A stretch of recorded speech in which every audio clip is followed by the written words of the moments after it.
আসসালামু আলাইকুম রহমতুল্লাহ। এমকে জমান রচিত easy plus hand note and বিশ্বমানের বইয়ের পক্ষ থেকে আপনাদের স্বাগত। আজকের টিটেল বিষয় ক্যাপিটাল স্ট্রাকচার সপ্তম ক্লাস। আজকের ক্লাসে আমরা এই অধ্যায়ের 4 নম্বর ফর্মেট ট্র্যাডিশনাল অ্যাপ্রোচের গাণিতিক সমস্যাগুলো সমাধান করব। এই ফর্মেটে মাত্র 2টা রিকোয়ারমেন্ট হয়, আর এই 2টা রিকোয়ারমেন্টের জন্য আমাদেরকে একটা সূত্র মাত্র অ্যাপ্লাই করতে হয়। খুবই সহজ একটা ফর্মেট এবং খুব গুরুত্বপূর্ণ। এই ফর্মেট থেকে প্রতি বছরে অঙ্ক আসে। তো আসুন সূত্র একটা দেখে আসি। প্রথমে overall cost of capital KO সমান সমান KD into B by V, বিতে bond, plus KE cost of equity into S by V. ঠিক আছে, দেখুন প্রশ্ন দুইটা হবে find out the overall cost of capital. কেওর মান নির্ণয় করতে হবে, এই সূত্রটি ব্যবহার করতে হবে। Find out the optimum capital structure. KO যে স্ট্রাকচারে সব থেকে কম সেটা হলো অপটিমাম ক্যাপিটাল স্ট্রাকচার। তাহলে আমাদের শুধুমাত্র একটা সূত্র অ্যাপ্লাই করব, আর একটা সূত্রের মাধ্যমেই আমরা দুইটা রিকোয়ারমেন্টের অ্যান্সার দিতে পারবো। ঠিক আছে, দেখুন এসকে ভি দ্বারা ভাগ করলে ওয়েট অফ ইকুইটি পাওয়া যায়, আর বিকে ভি দ্বারা ভাগ করলে ওয়েট অফ ডেট পাওয়া যায়। এই জন্য এটা ওয়েটও ব্যবহার করা হয় যখন অনুপাত আকারে করা হয়। অবশ্যই অঙ্কের ভিতরে এই ধরনের সমস্যা আমরা দেখালে তখন বোঝানো যাবে। তো আসুন প্রথমে আমাদের বইয়ের প্রবলেম নম্বর 1 থেকে শুরু করি। প্রশ্নটি অনেকবার পরীক্ষায় এসেছে, 12 সাল, 14 সাল এবং 18 সাল। 16 সালে 4th ইয়ারে এসেছে, 14 সালে অ্যাকাউন্টিং ডিপার্টমেন্টে 3rd ইয়ারে এসেছে। প্রশ্নটি বলা হচ্ছে ABC company with net operating income EBIT 3 lakh taka and total capital of the firm 10 lakh taka is attempting to evaluate the number of possible capital স্ট্রাকচারগুলো নাম্বার নিচে দেওয়া হয়েছে। Given below which of the capital structure will you recommended and হয়। এখানে সম্ভাব্য structure number দেওয়া হয়েছে মোট 5টা। কোন কাঠামোটা আমাদের সব থেকে ভালো, কি পরিমাণে মূলধন কি হবে সংগ্রহ করলে আমাদের ব্যয় কম হবে এবং আয় বেশি হবে, সেটা আমাদের দেখাতে হবে। এর জন্য ওভারঅল কস্ট অফ ক্যাপিটাল নির্ণয় করতে হবে ওই সূত্র দ্বারা, একটা সূত্র দিয়েই। তো আসুন প্রথমে বলা হচ্ছে 1 নম্বর স্ট্রাকচারে ডেপ্ট ইন ক্যাপিটাল স্ট্রাকচার 3 লাখ টাকা ডেপ্ট ক্যাপিটাল। খেয়াল করুন, আমরা জানি ভ্যালু অফ দ্য ফার্মের ভিতরে 2টা আইটেম থাকে, একটা হলো ডেপ্ট আর একটা হলো equity. Value of the firm প্রসে দেওয়া হয়েছে 10 লাখ টাকা। এই 10 লাখ টাকার মধ্যে ডেপ্ট ক্যাপিটাল যদি 3 লাখ টাকা হয়, তাহলে বাকি 7 লাখ টাকা হবে ইকুইটি ক্যাপিটাল। ক্লিয়ার? আচ্ছা, ডেপ্ট যদি 4 লাখ টাকা হয়, তাহলে রিমাইনিং 6 লাখ টাকা হবে ইকুইটি ক্যাপিটাল। আর ডেপ্ট যদি 5 লাখ টাকা হয়, ইকুইটি ক্যাপিটাল হবে বাকি 5 লাখ। ডেপ্ট যদি 6 লাখ হয়, তাহলে ইকুইটি ক্যাপিটাল হবে 4 লাখ টাকা। ডেপ্ট যদি 7 লাখ টাকা হয়, তাহলে রিমাইনিং 3 লাখ টাকা হবে ইকুইটি ক্যাপিটাল। তাহলে ইকুইটি প্লাস ডেপ্ট, ডেপ্ট যেহেতু দেওয়া আছে আমরা ইকুইটি বের করে নিতে পারবো, আশা করি বুঝতে পারছেন। এবার আসুন ডেপ্টের সাথে কস্ট অফ ডেপ্ট এটা কাজে লাগবে, আর ইকুইটির সাথে কস্ট অফ ইকুইটি কাজে লাগবে। ওভারঅল কস্ট অফ ক্যাপিটাল আমরা যখন সূত্র দেখাবো তখন আরো বুঝতে সুবিধা হবে। দেখুন প্রশ্ন করা হচ্ছে determine the optimum capital structure from the above information. এই ইনফরমেশনগুলো দিয়ে অপটিমাম কোনটা সেটা আমাদেরকে দেখাতে হবে। এখন আসুন আমরা জানি ওভারঅল কস্ট অফ ক্যাপিটালের সূত্র কেও সমান সমান কেডি বন্ড বাই ভি। এই বন্ড মানে ডেপ্ট, ডেপ্ট ডিবেঞ্চার বন্ড লোন একই কথা। আর কেই এস বাই ভি, এস মানে শেয়ার ক্যাপিটাল। তাহলে ভি তো ভ্যালু অফ দ্য ফার্ম প্রসে কত দেওয়া ছিল 10 লাখ। খেয়াল করবেন খুবই সহজ, কিন্তু একটু মন দিয়ে খেয়াল করেন। কেও সমান সমান কেডি। আচ্ছা, কেডি প্রথমে 1 নম্বর স্ট্রাকচার যখন পড়বেন তখন এদিক খেয়াল করবেন যে 1 নম্বর স্ট্রাকচারের এখানে আছে বন্ড 3 লাখ টাকা, তাহলে ইকুইটি হলো 7 লাখ টাকা, কারণ টোটাল মিলে কিন্তু 10 লাখ হবে। ক্লিয়ার? আর কেডি 10% আর ইকুইটি আছে 12%। শুধু এই একটা লাইনে আমরা দেখবো, আমি এটা একটু রেড মার্ক করে রাখি, তাহলে বাইরে আর দেখবেন না, শুধু এইটা দেখবেন। তাহলে আসুন বন্ড হচ্ছে 3 লাখ আর ইকুইটি হচ্ছে 7 লাখ, 3 আর 7 10 লাখ মিলে গেছে। এবার আসুন কেডি হচ্ছে আমাদের 10% আর ইকুইটি হচ্ছে 12%, এই দেখুন 12%। এখন প্রথমে আমাদের ব্র্যাকেটে কাজটা করতে হবে, 3 লাখ ভাগ 10 লাখ, 3কে 10 দ্বারা ভাগ করলে 0.30 হয়, আর 7 লাখ ভাগ 10 লাখ, 7কে 10 দ্বারা ভাগ করলে 0.7 হয়। ক্লিয়ার? তাহলে ওয়েট কিন্তু অনুপাত এটা দশমিকে চলে আসলো। এখন এই 10% ইন্টু 0.30 প্লাস 12% ইন্টু 0.7। ক্লিয়ার? এবার আসুন এখানে আমাদের গুণের কাজটা করি। 10-এর সাথে 0.3 গুণ করলে হয় 3%, আর 12-এর সাথে 0.7 গুণ করলে হয় 8.40%। আচ্ছা, 8 আর 3 11.40% অ্যান্সার।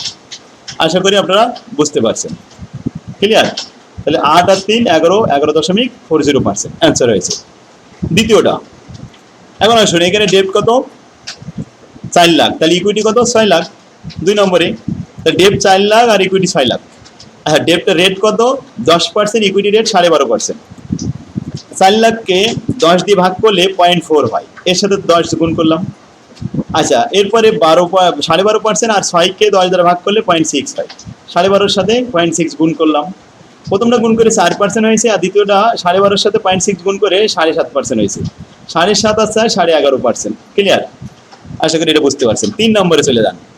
3 নম্বরে বলছে ডেট হচ্ছে 5 লাখ আর ইকুইটি হবে তাহলে আরো বাকি 5 লাখ, তাহলে 5 লাখ 5 লাখ ব্র্যাকেটের ভিতরে। আর 11% পেলেন কোথায়? এই যে 11% আর 13.5%। তাহলে আমরা 3 নম্বর এই স্ট্রাকচারটা বুঝতে পারলাম। আশা করি এখন ক্লিয়ার। তাহলে আসুন ব্র্যাকেটের কাজটা আগে করলাম, 5 লাখ ভাগ 10 লাখ তাহলে 0.5, আবার এই 5 লাখ ভাগ 10 লাখ তাহলে 0.5। তো 0.5 দিয়ে 13.5-কে গুণ করলাম একটা, আর 0.5 দিয়ে 10-কে গুণ করলাম। 10-কে গুণ করলে হয় 5%, আর 13.5-কে গুণ করলে হয় 6 পয়েন্ট সামথিং%। এখন আসুন এরপরে আমরা 11, সরি এখানে ছিল 5.5%, ঠিকই ছিল। তাহলে মোট হলো 12.25% অ্যান্সার। এরপরে আসুন নেক্সট, এখানে একটু মিস্টেক হয়েছে, 11। 4 নম্বর স্ট্রাকচারে চলে যাই। 6 লাখ যদি ডেট ক্যাপিটাল হয় তাহলে ইকুইটি কত 4 লাখ। সেক্ষেত্রে দেখুন একইভাবে তাহলে আমরা এটা লিখলাম 6 লাখ আর 4 লাখ। 10-কে 10 দিয়ে 6 লাখকে ভাগ করলাম, 10 দিয়ে 4-কে ভাগ করলাম, আর পার্সেন্টেজটা তো এখান থেকে দেখে দেখে নিলাম। এটা ছিল 12%, এটা ছিল 15%। ক্লিয়ার? এখন আপনারা এটা পারবেন। তাহলে 4 নম্বরটা এতে কত আসলো 13.20%। ক্লিয়ার? আচ্ছা, এরপরে আসুন 5 নম্বরে। 5 নম্বরে ডেপ্ট হচ্ছে 7 লাখ, তাহলে ইকুইটি 3 লাখ। 7 লাখ আর 3 লাখ 10 লাখ মিলে গেল। আচ্ছা, ডেপ্টের রেট ছিল 14% আর ইকুইটি রেট ছিল 16%। আচ্ছা, এখানে 7 দ্বারা 14-কে গুণ করলাম, তাহলে আসলো 9.8, আর এখানে 0.3 দ্বারা গুণ করলাম 16-কে, তাতে আসলো 4.8। আচ্ছা, যোগ করলে 14.60%। এখন আসুন এখানে কোন রেটটা সব থেকে ছোট হয়েছে আমাদের সেটা অপটিমাম হবে। ওভারঅল কস্ট অফ ক্যাপিটাল ছোট হলে ভালো হবে। তো এখানে আমরা সেটা লিখলাম, দেখি প্রথমে 11.4, 11.5, 12, 13, 14 সামথিং। এখন সব থেকে ছোট হচ্ছে 11.4, যেটা স্ট্রাকচার নাম্বার ছিল 1। 1 নম্বর স্ট্রাকচার, যেখানে ঋণের পরিমাণ মাত্র 3 লাখ টাকা, ইকুইটি ছিল 7 লাখ টাকা, আর ঋণের সুদ এখানে হার ছিল 10%, ইকুইটির হার ছিল 12%। এই স্ট্রাকচারটা সব থেকে আমাদের ব্যয় কম হয়েছে, এটাই আমাদের অপটিমাম।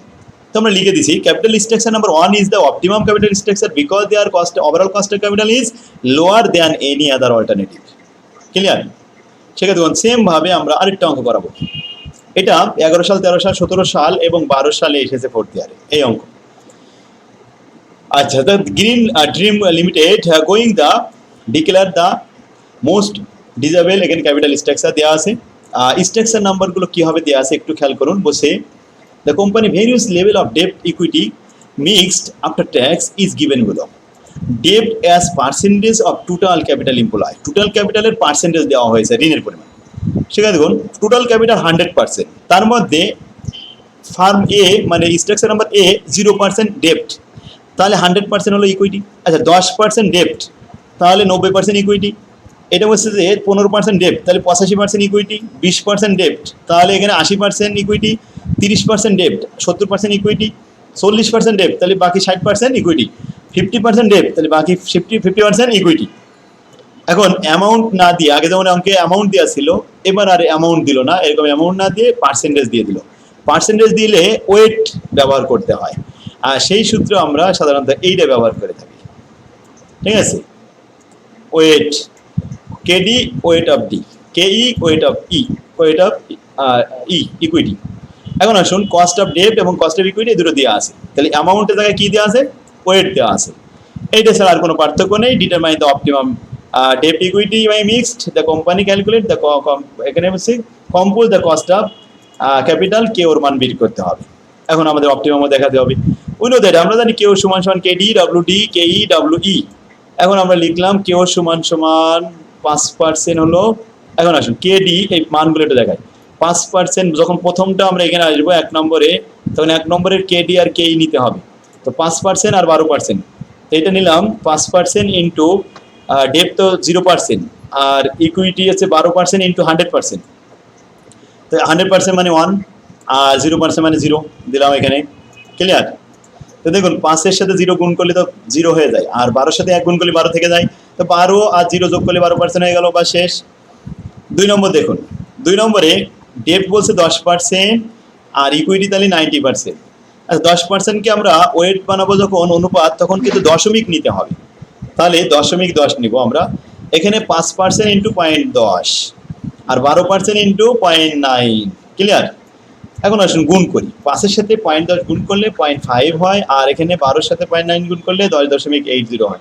সব মিলে 11.30 আসে।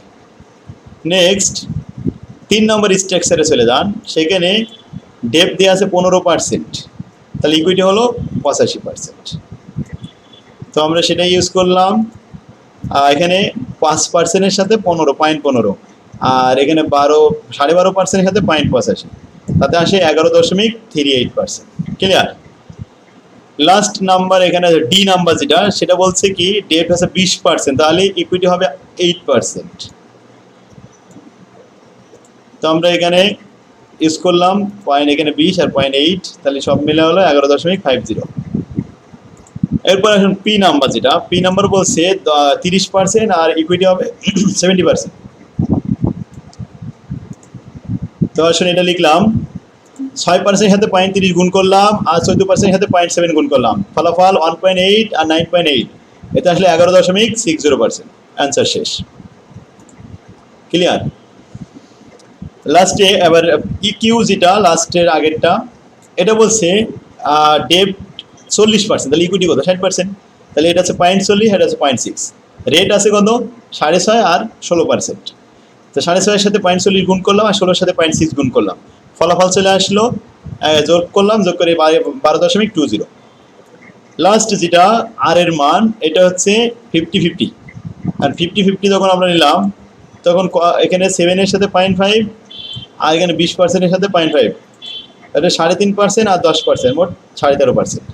সেক্ষেত্রে দেখুন এর মধ্যে দেখতে হবে কোনটা ছোট। এখানে 12, এখানে 11.3, 11.38, 11.5, 11.6, আবার 12 পয়েন্ট সামথিং, 13 পয়েন্ট সামথিং। তো 11.3 যেটা আসছে, এইটা সব থেকে ছোট, যেটা স্ট্রাকচার নাম্বার 2, এটাই আমাদের অপটিমাম ক্যাপিটাল স্ট্রাকচার। তো আশা করি বুঝতে পারছেন স্ট্রাকচার কেমনভাবে হলো। সেক্ষেত্রে দেখুন এই ছিল ট্র্যাডিশনাল অ্যাপ্রোচের অঙ্ক। অনেকবার আসছে অঙ্কটা। এইভাবে প্রত্যেকটা অঙ্ক একই রকম আপনারা অ্যান্সার করতে পারবেন ইনশাল্লাহ, আশা করি। এরপর 3 নম্বর আসুন, ডেপ পার্সেন্টেজে দেওয়া আছে 0%, তাহলে ইকুইটি কত? 100%। ডেপ 10%, তাহলে ইকুইটি কত? 90%। আচ্ছা, ডেপ 20%, তাহলে ইকুইটি কত? 80%। আর ডেপ 30%, তাহলে ইকুইটি 70%। আচ্ছা, ডেপ যদি হয় 40%, ইকুইটি হবে 60%। ডেপ 50% হলে বাকি 50% হবে ইকুইটি। আর ডেট 60 হলে 40 হবে ইকুইটি। এখন কস্ট অফ ডেটের রেট দেওয়া আছে, কস্ট অফ ইকুইটি দেওয়া আছে। সেম অঙ্ক, 2 এর মতো সেম। এই অঙ্কটা আসছে 16 সাল, 17 সাল, 15 সাল, 11 সাল, 3 নম্বর অঙ্কটা। তো এটা আমরা যেহেতু এখানে পার্সেন্টেজ দিচ্ছে, তাই আমরা এখানে ডাব্লিউ ইউজ করেছি, কেডি ইন্টু ডাব্লিউডি, কেই ইন্টু ডাব্লিউ। ক্লিয়ার? এখানে যেটা আমরা ভাগ করেছিলাম, আসলে বন্ডকে ভি দ্বারা ভাগ করলে কিন্তু ডব্লিউডি হয়, অর্থাৎ ওয়েট অফ ডেপ্ট হয়। আর বন্ড এসকে, শেয়ার ক্যাপিটালকে ভি দ্বারা ভাগ করলে ওয়েট অফ ইকুইটি হয়। পার্সেন্টেজটা সেইভাবে দেওয়া আছে। ঠিক আছে, তাহলে এটা আপনারা করবেন বাসায় আজকে। 4 নম্বর অঙ্কটি, এটা বলা হচ্ছে from the following information determine the optimum capital structure of A business farm situation. এখানে বলছে 3টা সিচুয়েশন। ডেপ্ট আছে 5 লক্ষ টাকা। এখন টোটাল ক্যাপিটাল কত আছে এখানে এখনো দেয়নি। তো ইকুইটি ক্যাপিটাল এখানে কিন্তু লেখা আছে, ডেপ্ট আর ইকুইটি পাশাপাশি লেখা, 5 লক্ষ আর 1 লক্ষ, 6 লক্ষ। তাহলে এটা হলো আমাদের বন্ডের অ্যামাউন্ট, এটা হলো শেয়ার ক্যাপিটালের অ্যামাউন্ট। কস্ট অফ ডেপ্ট, কস্ট অফ ইকুইটিও দেওয়া আছে। তাহলে এই অঙ্কটা অ্যামাউন্ট দেওয়া আছে। টোটাল কিন্তু প্রথমে 5 আর 1 6 লাখ টাকা। দ্বিতীয় সিচুয়েশনে 2.5 লক্ষ এবং 3 লক্ষ, এটা হলো 5.5 লক্ষ টাকা।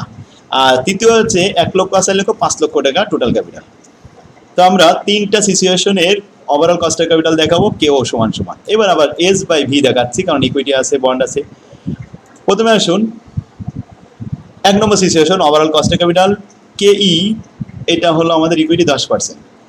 আর share capital 1 lakh, total capital কিন্তু 6 লাখ, এই দুটো যোগ করে পেয়েছি। তো 1 লাখকে 6 দিয়ে ভাগ করলাম আর 5 লাখকে 6 দিয়ে ভাগ করলাম। কস্ট অফ ডেট 8% আর এটা 10%। 10%কে 0.17 দ্বারা গুণ করলাম আর এটা হচ্ছে 8%কে 0.83 দ্বারা গুণ করলাম। ফলাফল হলো 8.34%। এবার আসুন দ্বিতীয়টা, এখানে 5.5 লক্ষ টাকা আর ইকুইটি আছে 11 আর ডেপ্ট আছে 7। 11% 3 লক্ষ ভাগ 5.5 লক্ষ আর 7% 2.5 লক্ষ ভাগ 5.5 লক্ষ। তাহলে আমরা 3 লক্ষকে ভাগ করলাম 5.5 দিয়ে, 2.5 লক্ষকে ভাগ করলাম 5.5 দিয়ে, তাতে আমার দশমিক চলে আসলো। এই দশমিক দিয়ে পার্সেন্টেজে গুণ করে যোগ করলাম, বাস ওকে 9.20 আসলো। এটা 8.34, এটা ছোট হয়েছে, এটা একটু বড় হয়েছে। 3 নম্বরটা, তো 12% ইকুইটি আর 6%। ইকুইটি কিন্তু 4 লাখ আর এই ডেপ্ট হচ্ছে 1 লাখ। 4 লাখ ভাগ 5 লাখ, 1 লাখ ভাগ 5 লাখ। আর এটা আমাদের পার্সেন্টেজ তো থাকলো সাথে, 12-র সাথে 0.8 গুণ করলাম আর 6-এর সাথে 0.2 গুণ করলাম। 9.6 আর 1.2 যোগ করলে 10.80। সব থেকে ছোট হয়েছে আমাদের 1 নম্বর সিচুয়েশন 8.34। তাহলে আমরা এখানে কমেন্টে লিখবো, from the above calculation it is seen that the situation 1 is the optimum capital structure. এখন since the optimum capital structure means the minimum overall cost of capital, সব থেকে কম যেটা এটাই হলো অপটিমাম। ঠিক আছে, 5 নম্বরে চলে আসুন। 5 নম্বরটা আসছে 12 সালে, এটা 4th ইয়ারে। পার্সেন্টেজ অফ ডেপ্ট দেওয়া রয়েছে, আবার ডেপ্ট পার্সেন্টেজ দেওয়া রয়েছে, অ্যামাউন্ট দেওয়া হয়নি। এখন যদি প্রথমে 0% হয় ডেপ্ট, তাহলে 100% হলো ইকুইটি। কস্ট অফ ডেপ্ট, কস্ট অফ ইকুইটি দেওয়া আছে। এরকম সিচুয়েশন কয়টা দেওয়া আছে? 3 আর 3 6 আর 1 7টা। বিতে বলছে 10% ডেপ্ট, তাহলে ইকুইটি 90%, 0.9 দিলে হবে। আর ডেপ্ট হচ্ছে 15%, তাহলে ইকুইটি হচ্ছে 0.85। আর ডেপ্ট হচ্ছে 20%, তাহলে এখানে হচ্ছে 80% ইকুইটি, তাহলে 0.80। এটা হচ্ছে 30%, তাহলে 70% ইকুইটি। আর এরপরে হচ্ছে যে 40% ডেপ্ট, তাহলে 60% ইকুইটি। আর 50% ডেপ্ট, 50% ইকুইটি।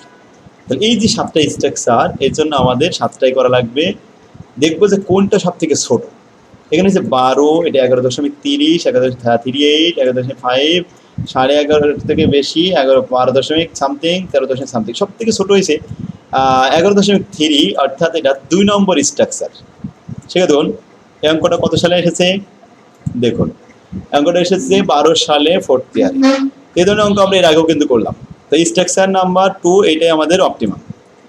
তো আজকের ক্লাস আমরা এখানে শেষ করব। আজকে 5টা অঙ্ক হয়ে গেল আমাদের বই থেকে। এখনই আপনারা এই 5টা অঙ্ক প্র্যাকটিস করুন, আর আগামী ক্লাসে 6 থেকে বাকি অঙ্কগুলো করবো ইনশাল্লাহ। তো আজকের ক্লাস এখানে শেষ হলো। আল্লাহ হাফেজ, আসসালামু আলাইকুম ওয়া রাহমাতুল্লাহ।